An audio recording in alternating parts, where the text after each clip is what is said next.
विपद पड़े सेतेबेले गोटे जाति शिखिब गोटे गोष्ठी मध्य किसी शिक्षा पई आरंभ करिवो जदि सब प्रकार सुविधा मध्य आम जदि जो घड़ी संधि मुहूर्त टाକୁ देखिबा रीति जुग साहित्य सरी सरी जाउची अरे रीति जुग साहित्य जोठे राजा राजोड़ार कथा कह जाउथला जोठे कोन दरिद्रर कथा कोनोसी स्थान नथिला जोठे राजा झियो राजपुअर कथा कह जाउथला सेठे कोन माने दुख कोन अभाव कोन से कथाटा सेठे नथिला जेतेबेले ऊनविंश शताब्दी कथा आमे आसुचे जो नवजागरण कथा कहउसंती प्राबंधिक सेठु ही ये जाति तार अस्मिता बोध को तार जो कोन अस्तित्व को अन्वेषण करबा पई लागिला काहे आमे जानिचे ये जाति अनेक गुडी अत्याचार सहिची अनेक गुडी कष्ट सहिची ये जाति को बहु बाह्य शत्रु माने आक्रमण करछन्ती बारंबार ए जातिर साहित्य को निज अधीन को नहीं भाषा को नहीं माटी की नहीं जो सर्वस्व नहीं जाइछन्ती ये जाति जो प्रश्न कला निजको ताले मोर कौन रहिला मु कहा को नहीं बंचीबी मु कहा को नहीं मो भविष्य को निर्माण करी मो भविष्य चिंतन जो सुनेली स्वप्न को साकार करी तेणु जो जो अन्वेषण प्रक्रिया गोटे रूपांतरीकरण सृष्टि है जातिर नवमूल्यायन घटिला जो रेनेसा कहूचे नवजागरण ए जाति सुप्त अवस्था थिला आउ थे जाग्रत करिया पड़िला कारण ओडिया एभली गोटे जाति ता ऊपर जदि मार न बाजिब से केबे उठिबनी ता रक्त केबे गरम हबनी चौतीसा चौपदी मध्य जो विभोर से चलुला तार जो सांगीतिकतार बंचुला जितेबाला से आसुची ऊनविंश शताब्दी मध्य को सेठु ही आरंभ होची तार कोन अन्वेषण प्रक्रिया ता भितर जो जागरण शक्ति ताकू अधिक मात्रा खोराक जोगुची से कथाटी ही कहउसंती एवं आउ गोटे कथा कहउसंती सेथरे ना जेउ सभ्यता बा जेउ जाति संकटर सुनिपुण समाधान करे से आगकू जाए जे करि न पारे से सेठे अटकी जाए बढ़िया कथा देखिबा 1800 मसीहा रु 2000 मसीहा मध्य केउ प्रकार एमिते गोटे विपद आसिला जो टर्निंग पॉइंट गुड़िक आसिला जो ये जाति को कौन हला नवजागृत होगा पड़ा आमे जानिचे 1817 आमर सृष्टि होची कौन पाइक विद्रोह ये जातिर जो कौन अस्तित्व थिला सेठे इंग्रेज जो आसुंट 1803 रु आमे जानिचे पूर्वर ए जाति अनेक बाह्य शत्रु मान द्वारा मरहटा मोगल ये अनेक शत्रु मान द्वारा से कही शासित हो आसी जितेबले 1803 रे इंग्रेज मान आसुंट ये जाति क्षेत्र में गोटे सृष्टि होची नूतन परिवर्तन तार सभ्यता हो तार संस्कृति हो तार ऐतिह्य हो सबुथरे कौन होची गोटे नूतन संस्करण सृष्टि होची 1817 से पाइक विद्रोह रे ये जाति तार जो आत्मसत्ता को अन्वेषण करिया को लागिला ता परवर्ती बजार आम देखुचे 1822 आम टिके पृष्ठभूमि की जीवा 1822 जो मिशनरी माने द्वारा सृष्टि हला आमर उत्कलीय धर्म परंपरा को सेमाने जो भली भाबरे पंगु करदेले अथर्व करदेले जहा फल ए जातिर धर्म गला संस्कृति गला ए जाति जहा को नहीं विश्व दरबार रे जो नूतन स्वप्न जो आस्था रखिया जो चेष्टा करुला सबु किछि सेठे भुसुड़ी गला ता परवर्ती बजार देखिबा 1835 नूतन शिक्षा नीति आसिला इंग्राजी शिक्षार व्यापक प्रचार प्रसार घटिला ओडिया भाषा संपूर्ण रूपे कौन होगला ना तार अस्तित्व को हरई बसिला तार जो महक थिला तार जो बास्ना थिला से संपूर्ण रूपे सेठे हरई बसिला तत्परवर्ती पर्यायर आम देखा 1850 मसीह जोठे ए जाति भितर कौन सृष्टि होती गोटे जागरण मंत्र सृष्टि होती आमे देखुचे 1857 से सिपाही विद्रोह हो 1866 जोटा ए जाति सम्मुखीन करथिला ता इतिहास रे नौंक दुर्भिक्षर कथा हो 1868 ହଉଛି ଭାଷା ବିଲୋପ ଆନ୍ଦୋଳନ କଥା। ହଉ ମୁଁ ଯୋଉ କଥାଟି କହୁଥିଲି ବିପଦରୁ ଜାତି ଶିଖେ, ଯୋଉଟା କହୁଛନ୍ତି ସେ କଣ ବିପଦରୁ ହିଁ ଓଡିଆ ଏକାଠି ହେଲା। ଓଡିଆ ସହଜ ଏକାଠି ହବା ଲୋକ ନୁହଁ, ଜାତି ନୁହଁ। ଯେତେବେଳେ ବିପଦ ଆସିଛି ଏ ଜାତି କଣ ହେଇଛି ଏକାଠି ହେଇଛି, ଯାହା ଦ୍ୱାରା ଜାତୀୟତାର ବୀଜଟି କଣ ହେଇଛି ସମ୍ପୂର୍ଣ୍ଣ ରୂପେ ବିକଶିତ ହେବାକୁ ଲାଗିଛି, ବର୍ଦ୍ଧିଷ୍ଣୁ ହେବାକୁ ଲାଗିଛି। ଭାଷା ଚାଲି ଯାଉଛି, ଜାତି ଚାଲି ଯାଉଛି, ଏକତା ଚାଲି ଯାଉଛି, ସଂସ୍କୃତି ଚାଲି ଯାଉଛି, ଧର୍ମ ଚାଲି ଯାଉଛି। ଆରେ ଯେତେବେଳେ ସବୁ ଚାଲି ଯାଉଛି ତାହେଲେ ଜାତି କଣ ଚୁପ ବସିବ? ମାଡ଼ ବାଜିଲା, ଉଠିଲା ଏ ଜାତି, ଖୋଜିଲା। କଣ ଖୋଜିଲା? ମୋ ମାଟି କି ଖୋଜିଲା, ମା କୁ ଖୋଜିଲା।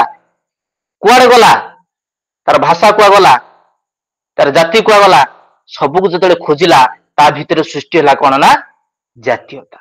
ଏଇ କଥାଟି ପ୍ରାବନ୍ଧିକ ପ୍ରଥମରୁ ସୂଚନା ଦଉଛନ୍ତି ଯେ ଜାତି, ଏ ଜାତୀୟତାର ଯୋଉ କଥା ଆମେ କହୁଛେ ପ୍ରଥମରୁ କହିଲେ ଯେ ଗୋଟେ ଚେତନା, ଗୋଟେ ସମ୍ଭାବନା, ଗୋଟେ ଉନ୍ମାଦନା। ଜାତୀୟତା এই ଜାତିକୁ କଣ କରେ? ସୁପ୍ତରୁ ଜାଗ୍ରତ ସ୍ତରକୁ ଆଣିଥାଏ। ତେଣୁ এই ଜାତି ସହଜରେ କଣ ହେଇନି ଜାଗ୍ରତ ହେଇନି, ଏଥିପାଇଁ ତା ଉପରେ କଣ ହେଇଛି ବହୁତ କଷ୍ଟ ସହିବାକୁ ପଡିଛି। ତେଣୁ ସେ ବଢିଆ କଥାଟେ କହିଲେ ତା ବିପଦରୁ ହିଁ ଓଡିଆ ଏକାଠି ହେଲା। ବିପଦ ନ ଆସିଥିଲେ ଆମେ ସେଇ ନବଜାଗରଣରୁ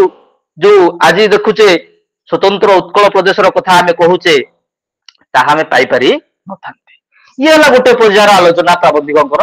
ଦ୍ୱିତୀୟରେ କହୁଛନ୍ତି ଯେ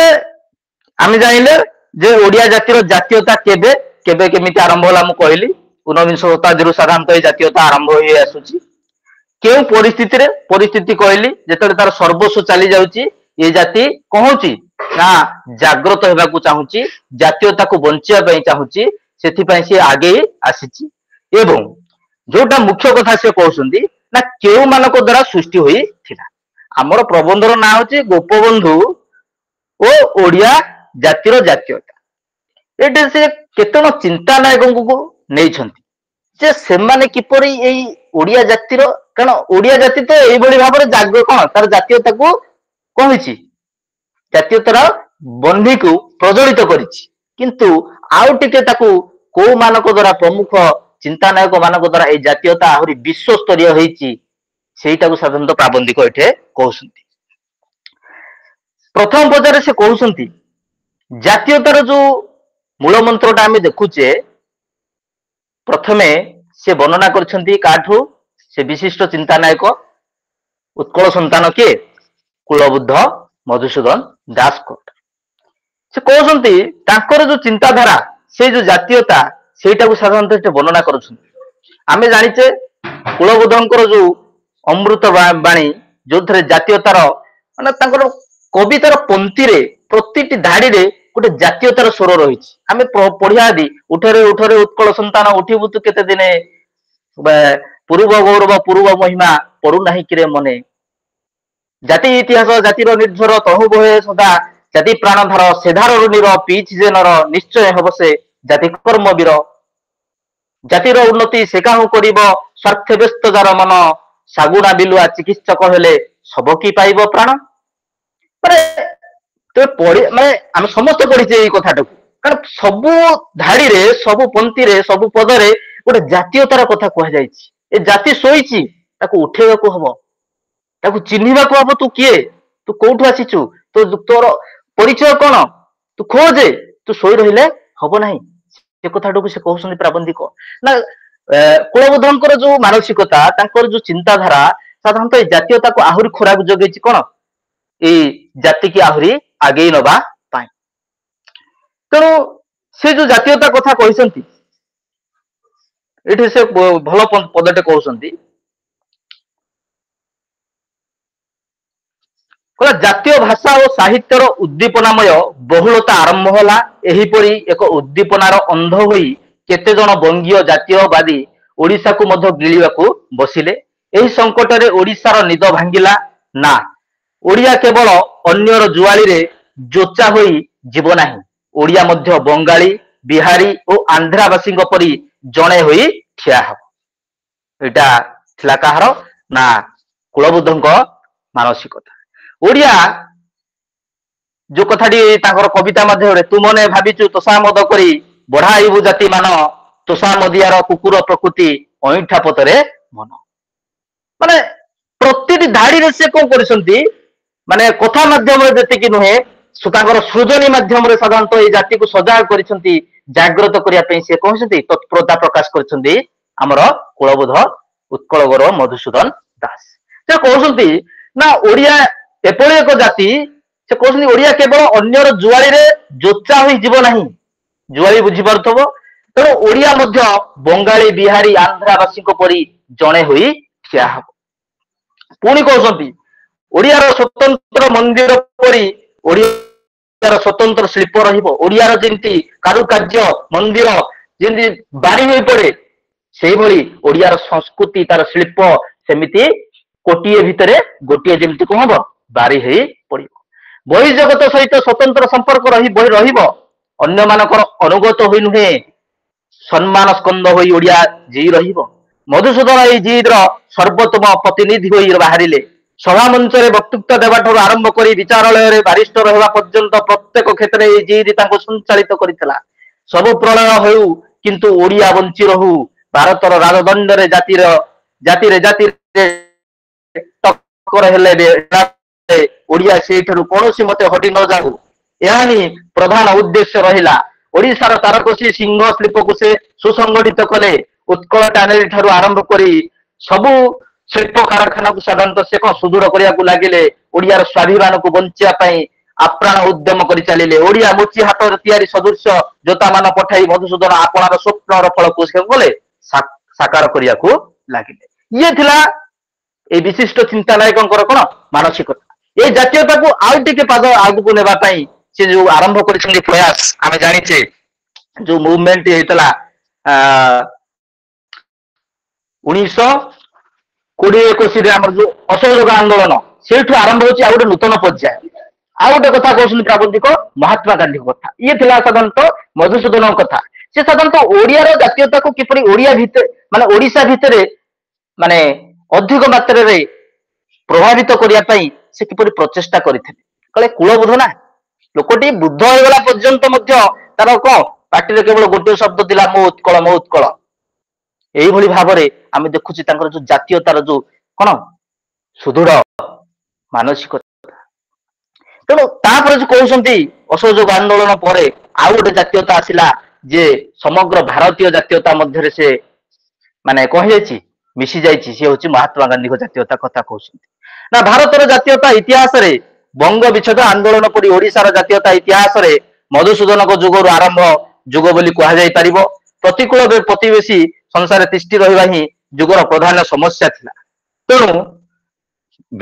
भारतर जातीयता आंदोलन को महात्मा गांधी